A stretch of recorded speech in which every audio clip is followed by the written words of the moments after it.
राजस्थान के दलितों में एक जाति होती है, बेढ़िया। इनका पुश्तैनी काम होता है अपने परिवार की महिलाओं से वेश्यावृत्ति करवाना। अब आप सोच रहे होंगे कि मैं भांग खा के यह पोस्ट लिख रहा हूं, पर इसकी सत्यता आप इस पर गूगल करके जान सकते हैं। कई लिंक मिलेंगे। बेधिया लोगों की पुश्तैनी वेश्यावृत्ति पर यूट्यूब पर वीडियो और दूरदर्शन की डॉक्यूमेंट्री भी देख सकते हैं। अगर आप बेधियों के इलाके में शाम के समय जाएं, तो आपको नुक्कड़ डिच या फुटपाथ पर अकेले खड़े हुए बेधिया दलित मिल जाएंगे, जो अपनी बहन, पत्नी या बेटी के लिए रात का ग्राहक तलाश रहे होते हैं। बेधिये अपनी लड़कियों को अच्छे से खिला पिलाकर रखते हैं, क्योंकि लड़की जितनी भरी भरी गदराई होगी, उसका मार्केट में रेट और अच्छा मिलेगा। बेधिया लड़कियां वेश्यावृत्ति अपनी मां से सीखती हैं, उनकी मां अपनी नानी से, और ये क्रम सैकड़ों सालों से चलता आ रहा है। बेधिया समाज से हिंदुओं की कोई जाति रोटी बेटी का संबंध नहीं रखती। यहां तक कि असमानता का रोना रोने वाली दलितों की बाहुबली जातियां मीणा, जाटव, चमार, पासी इत्यादि जातियां भी अपनी बेटी बेधियों को देने में घबराती हैं, क्योंकि इन्हें पता है इनकी बेटी को अगले दिन से कोठे पर बिठा दिया जाएगा और उसके बेधिया पति, ससुर और देवर बाजार में उसका रेट लगाने लगेंगे। बेधियों में छोटा बच्चा हर रोज अपनी मां के कमरे में एक अजनबी को जाते देखता है। यही सब देखते हुआ बद्धा होता, जो उसे एक जीवनचर्या लगने लगती है, और 16 से 17 की उम्र तक पहुंचते पहुंचते वह भी अपनी मां बहन का दलाल बन जाता है और ग्राहक घर लेके आता है। बेधिया दलितों की लड़की जब किशोरावस्था से जवानी की दहली पर पहुंचती है, तो बेधिया लोगों में एक रस्म मनाई जाती है। इसे नथ उतारना कहते हैं। नथ उतारने के लिए कई अधेद्ध व उम्रदराज पुरुष आते हैं, क्योंकि उम्रदराज पुरुषों में नथ उतारना पुरुष के लिए गौरवान्वित होने वाली बात है, और इस बात का द्योतक है कि उस अधेद्दिदाच पुरुष में अभी भी इतना दमखम बाकी है कि किसी कमसिन लड्डी डचकी की कौमार्यता को भंग कर सकता है। बेदिया माता पिता अपनी बेटी की नथ उतारने के लिए ग्राहकों से भारी रकम वसूल करते हैं।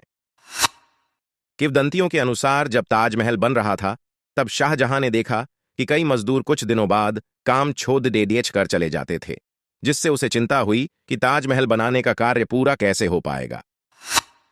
तब शाहजहां के किसी हिंदू सलाहकार ने सलाह दी, बेधिया जाति की महिलाएं मजदूरों को ताजमहल का काम पूरा होने तक रोके रख सकती हैं। फिर दिन ढलते ही राजमिस्त्री और मजदूर किसी न किसी बेधिया दलित परिवार में जाकर उनकी महिलाओं से हमबिस्तर होते थे और अपनी थकान मिटाते थे। मध्य प्रदेश में भी बेधिया के जैसी वेश्यावृत्ति के काम करने वाली एक और दलित जाति है, बांछदाह। ये जाति मध्य प्रदेश में कई जगहों में पाई जाती है, पर मंदसौर, नीमच, रतलाम में इनकी संख्या काफी है। वैसे तो भारतीयों में चाह होती है कि लड्ढाक का ही पैदा हो, क्योंकि अधिकतर लड्ढाकियों को बोझ समझते हैं, पर बांछदा दलितों में लड्ढाक का पैदा होने पर शोक और लड्ढाक की पैदा होने पर खुशियां मनाई जाती हैं। क्योंकि लड्ढेच की पैदा होना मतलब बांछदा दलितों के लिए कमाई का नया माध्यम मिल जाने जैसा है। ज्यादा बेटियां का मतलब ज्यादा ग्राहक और ज्यादा पैसा। माता पिता अपनी बेटियों को 12-15 वर्ष की उम्र में ही देह व्यापार में लगा देते हैं।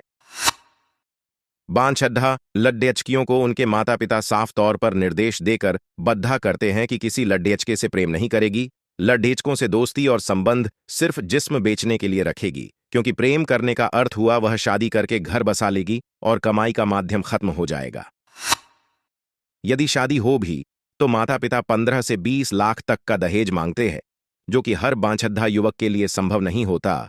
यही कारण है कि कई बांछदा युवक आजीवन कुंवारे रह जाते हैं। बांछदा समाज में वेश्यावृत्ति इतनी गहराई तक फैली है कि वर्तमान में बांछदा समाज देहमंडी का पर्याय बन चुका है। कंजर जाति भी वेश्यावृत्ति करने वाली एक और जाति है। कंजर शब्द की उत्पत्ति संस्कृत के शब्द कानंचर शब्द से हुई, जिसका अर्थ है जंगलों में विचरण करने वाली जाति। चूंकि ये जाति एक यायावर आवारा जाति है, इसलिए ये जाति किसी एक राज्य में केंद्रित नहीं है। कंजर शब्द बाद में गाली भी बन गया, जिसका अर्थ हो गया जंगली, असभ्य, संस्कारों की कमी वाले लोग। कई बुद्धिजीवी बेधियां, बांछदा और कंजरों के बचाव में तर्क देते हैं कि इनमें वेश्यावृत्ति गरीबी के कारण है। पर आप ये बताइए, बंटवारे के बाद पाकिस्तान से पंजाबी हिंदू, सिंधी हिंदू, सिख अपना सब कुछ मुसलमानों के हाथों लुटवा कर आए तो इनके शरीर पर सिर्फ कपद्दा था और पास में कोई पैसा नहीं। कश्मीरी पंडित भी कश्मीर में घर छोड़ाछ कर दिल्ली में तंबुओं में बेहद गरीबी में रहे, पर न कश्मीरी पंडितों ने वेश्यावृत्ति अपनाई और न पंजाबियों, सिंधियों और सिखों ने। चाणक्य ने भी 2300 साल पहले चाणक्य संहिता में एक बात कही है कि वेश्याएं कभी निर्धन आदमी से दोस्ती नहीं करती। इसका मतलब कुछ जातियां भारत में शुरू से रही है जिन्होंने वेश्यावृत्ति के शूद्र कर्म को जीवन बना के रखा और कभी सवर्ण नहीं हो पाईं। बेद्या, बांछद्धा और कंजर जाति हमेशा अपराध कर्मों में लिप्त रहने वाली जातियां थीं और ब्रिटिश शासनकाल में आपराधिक जातियों क्रिमिनल ट्राइब्स की सूची में रहीं। बेद्यों, बांछद्धों और कंजरों की इन्हीं हरकतों के कारण ये हिंदू समाज से बहिष्कृत रहे, पर 20वीं सदी के शुरू में अंबेडकर ने इन्हें मनुस्मृति द्वारा अछूत बनाने का दुष्प्रचार किया। बहिष्कृत जातियों की बात सिर्फ राजस्थान, मध्य प्रदेश तक सीमित नहीं है। उत्तर प्रदेश, पंजाब, हरियाणा में एक दलित जाति है बावरिया। यह जाति भी ब्रिटिश सरकार के समय से आपराधिक जाति क्रिमिनल ट्राइब है। यह जाति अपहरण, फिरौती, हत्या, चोरी, डकैती, लूटपाट, बलात्कार आदि जैसी घटनाओं के लिए कुख्यात है। इस जाति का मुख्य कार्यस्थल सुनसान जगह या बीहड्डा है। लखनऊ दिल्ली हाईवे पर यह जाति अभी लूटपाट भी कर रही है। ये सड़कों पर कीलें बिछा देते हैं, उसके बाद कोई बस या कार पंचर टायर की वजह से आगे जाके रुकती है तो यात्रियों को बंधक बना के लूटते हैं और महिलाओं, लड़कियों के साथ बलात्कार करते हैं। किसी पुरुष ने रोकना चाहा तो उसकी हत्या कर देते हैं। बहुचर्चित बुलंदशहर गैंग रेप भी बावरिया गिरोह के दलितों ने किया था, जिसमें एक महिला और 14 वर्ष की बेटी का गैंग रेप किया था और उन्हीं के सामने महिला के पति की हत्या कर दी थी। अगर आप कभी भी लखनऊ दिल्ली हाईवे पर अपनी कार से जाएं, तो सुनिश्चित कीजिए कि कार की टंकी में पेट्रोल फुल है और कार अच्छी कंडीशन में है, क्योंकि आपकी कार यदि हाईवे पर रुक गई तो फिर आपके सांसों की डोर बावरिया गिरोह के भीमटों के हाथ में होगी। बावरिया अपनी आपराधिक प्रवृत्ति कर कारण वर्तमान समय में भी बहिष्कृत जाति है। हम सभी जानते हैं कि एक समय चंबल डाकुओं का इलाका हुआ करता था, पर सच तो यह है चंबल बहिष्कृत आपराधिक जातियों का इलाका हुआ करता था। इनका मुख्य पेशा था राहगीरों, शादियों, अमीर सेठों, हिंदुओं को लूटना। ये दलित डाकू अपने आप को सिर्फ इसलिए क्षत्रिय समझते थे क्योंकि इनके पास हथियार होते थे, इसीलिए ये अपना सरनेम सिंह रखते थे। जिन्हें चंबल की आपराधिक जातियों की समझ नहीं, वे शोले फिल्म के गब्बर सिंह का चरित्र याद करे। गब्बर सिंह दलित आतंकवाद बेहतरीन चरित्र चित्रण है, जो रामगढ़ के लोगों से अनाज, पैसा लूट कर खाता था। ये अपराधी जातियां कुछ काम नहीं करती थीं, दूसरे का हिस्सा लूटकर जीवन यापन करना ही इनका पेशा था। वर्तमान समय में आरक्षण भी इसी लूट का राजनैतिक रूप है और इन्हें लागू करने वाले भी गब्बर सिंह की मानसिकता के दलित हैं, जिनके हाथ में अब बंदूक नहीं कलम होती है। अंबेडकर ने बावरिया और चंबल की कई दलित जातियों को मनुस्मृति द्वारा बनाई अछूत बनाने का दुष्प्रचार किया। अब महाराष्ट्र आते हैं। देश में सबसे महत्वपूर्ण बहिष्कार यदि किसी जाति का हुआ है तो वे महाराष्ट्र के महार लोग हैं, माने अंबेडकर की जाति। रोचक बात यह है कि ये जाति न तो बावरिया की तरह लूटपाट करती थी, न ही बेद्या, बांछद्धा, कंजरों की तरह वेश्यावृत्ति, फिर भी बुरी तरह बहिष्कृत हुए। महार एक सवर्ण क्षत्रिय जाति हुआ करती थी। महारों के हाथ में चौकीदारी, राज्य के महत्वपूर्ण लोगों की सुरक्षा, काफिलों और खजाने का जिम्मा महारों के पास होता था। महारों की समाज में बहुत इज्जत थी। जब कभी दो लोगों के बीच भूमि विवाद होता था तो इसे सुलझाने के लिए महार आते थे और इनकी कही बात अंतिम होती थी। महारों के लिए परिस्थितियां तब बदल गईं जब इन्होंने जमीन के लालच में अंग्रेजी सेना के साथ मिलकर 1 जनवरी 1818 को पुणे के कोरेगांव में 28,000 पेशवा सैनिकों को मार दिया, जिसका सबूत है पुणे के कोरेगांव, खड्डी मीनार, भीमा कोरेगांव।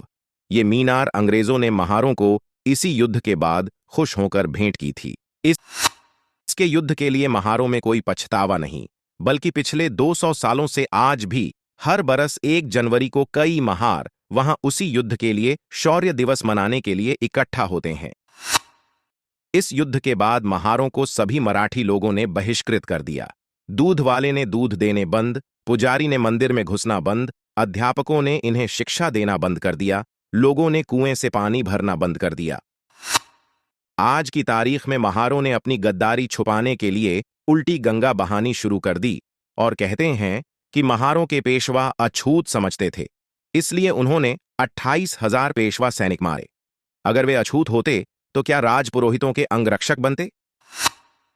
तत्कालीन ईसाई मिशनरी जॉन म्यूअर, जो संस्कृत का विद्वान भी था, उसने महारों के साथ मिलकर मनुस्मृति को एडिट किया और इतिहास बनाकर यह प्रचारित किया गया कि महारों का बहिष्कार मनुस्मृति द्वारा हुआ है।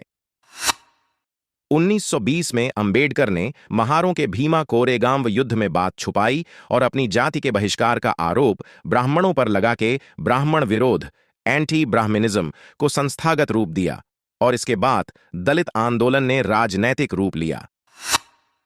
ये वे बातें हैं जो इतिहास के पन्नों से मिटा दी गई हैं। कई हिंदू संगठनों को खुद इन सब बातों का ज्ञान नहीं और जिन्हें है भाईचारे के चक्कर इन सब बातों को उजागर नहीं करते। जिन आपराधिक दलित जातियों से हम हिंदू भाईचारा दिखा रहे हैं, उनमें से अधिकतर का ईसाईकरण हो गया है। वे वर्तमान में क्रिप्टो क्रिश्चियन हैं, अर्थात उनके नाम सिर्फ हिंदुओं जैसे हैं, पर गुप्त रूप से वे ईसाई हैं ताकि वे आरक्षण लेते रहे हैं। इनमें महार जाति बुद्ध धर्म के छद्मावरण में छुपी क्रिप्टो क्रिश्चियन जाति है। महार जाति का नेता वामन मेश्राम खुलेआम हिंदू धर्म और ब्राह्मणों के खिलाफ अपशब्द कहता है।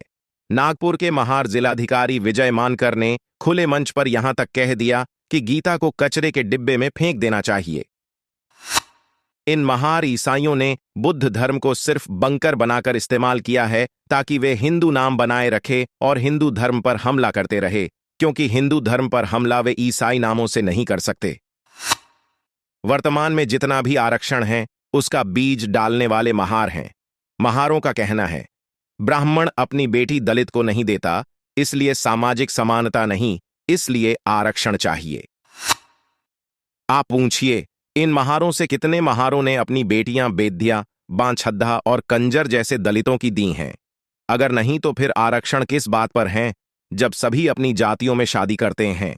आपको अक्सर फेसबुक पर और टीवी पर कुछ लोग ये कहते सुनाई देंगे कि जातियां खत्म करो।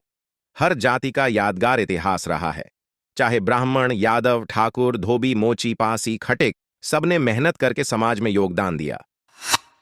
सिर्फ कुछ आपराधिक जातियों ने लूटमार करके जीवन यापन किया, जिनका अतीत याद करते हुए उन्हें शर्म आती है। अगर कोई कहे कि जातियां खत्म करो तो समझ जाइए वह किसी आपराधिक जाति का वंशज है। आज तक भारत के हजारों वर्षों के इतिहास में एक भी व्यक्ति का जातिगत शोषण नहीं हुआ, एक भी व्यक्ति का बहिष्कार जातिगत आधार पर नहीं हुआ। जिनका भी बहिष्कार हुआ उनके कुकर्मों के कारण हुआ, फिर वे हिंदू समाज के लिए वैसे ही हो गए जैसे कि आज अमेरिका के लिए नॉर्थ कोरिया। वर्तमान समय में बना हुआ जातिगत आरक्षण तब तक खत्म नहीं हो सकता जब तक इन काल्पनिक शोषण की कहानियों का झूठ सामने नहीं लाया जाता। शोषण की कहानियां उसी तर्ज पर बनाई और प्रचारित की गई हैं जैसे कि आर्यन द्रविडियन थ्योरी और कांग्रेस द्वारा बनाई भगवा आतंकवाद की थ्योरी। अगर मकबूल फिदा हुसैन को अभिव्यक्ति की स्वतंत्रता के नाम पर हिंदू देवी देवताओं का नग्न चित्र बना सकता है, तो आप भी अपनी अभिव्यक्ति की स्वतंत्रता का इस्तेमाल करते हुए इतिहास की सच्चाई सामने क्यों नहीं ला सकते?